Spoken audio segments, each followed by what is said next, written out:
Welcome to New Hampshire.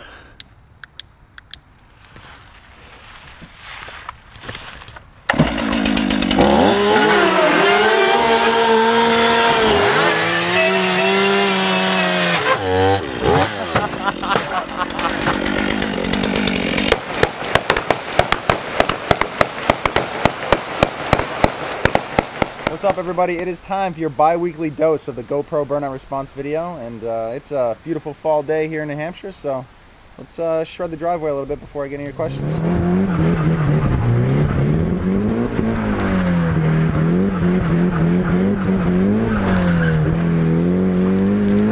YouTube user Butt Toast asked, is the 1JZ your daily driver? If not, what is? The 1J isn't my daily driver, although it is insured and registered and inspected on the road and everything.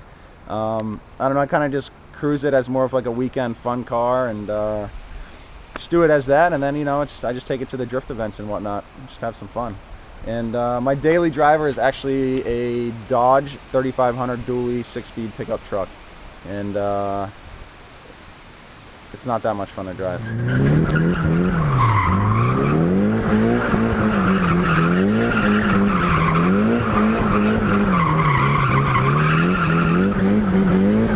YouTube user 13razgriz37 asked, Ryan, this season seems to be one of your worst seasons so far. Would you say that it had something to do with the new car, or do you feel the level of competition has stepped up since last season? Maybe explain some changes between this season and seasons past. I mean, there's definitely no sugarcoating it. This season has been very difficult for us, coming out with a brand new car, and I just feel like you know, we're always behind the 8 ball because we came into this season with only about a day's worth of test time, and there's a lot of things that we're still figuring out on the car, mainly the front end and getting that dialed so I can at least steer it the way I want it to, and getting the amount of angle that, you know, is required to compete with all the top guys in Formula D. And so we just didn't have the time, and this is actually probably one of the worst years you could bring a brand new chassis that is undeveloped into Formula D competition, because of the amount of top level drivers that have all been in cars for 3 or 4 or 5 or so years that are obviously just making their cars better and better and better each season. So it was a direction that Retax and I and Portland Speed Industries had all talked about, and then we decided to go with it because we want to be in a newer car and develop something. But it's perfect because now we have a season under our belt. We have a foundation laid, and we can go take this entire off season to just build the car and fix everything that we wanted to during this season, or that we learned in this season, to hopefully come back next season and fight for a championship.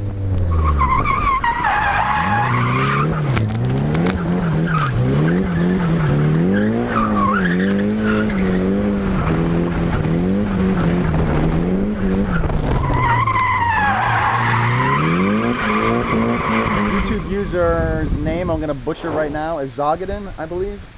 Said, sick video, really mixed it up. What was the final output of your S13?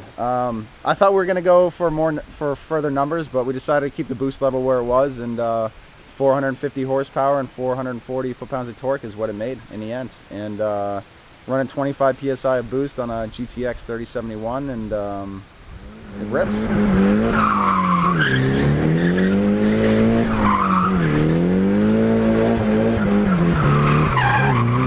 YouTube user Telehater85 asks, have you ever hit a camera guy when they film you that close?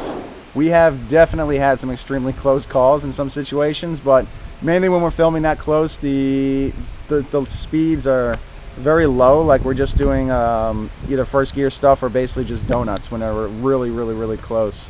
And besides that, I mean, there's a bunch of safety precautions that are taken into consideration when we're doing like the 4th and 3rd gear higher speed turns, and that's where somebody will actually have a little bit of cover and hiding somewhere so that they can not get hit.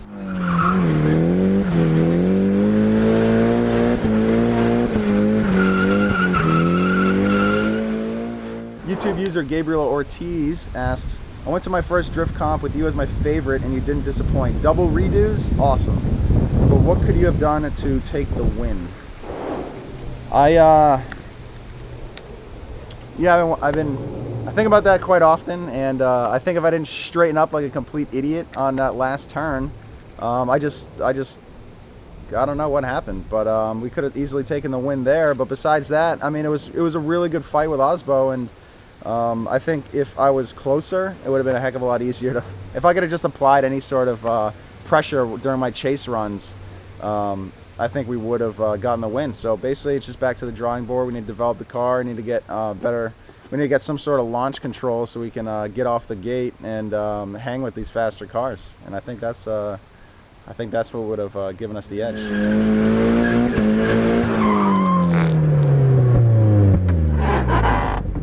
Woo! All right, ladies and gentlemen, that is it for this week's GoPro Burnout Response video. Make sure you stay tuned to Network A. And next Tuesday, we are doing a Google Hangout where we're going to invite some special guests, and it's going to be a good time. So make sure you check it out.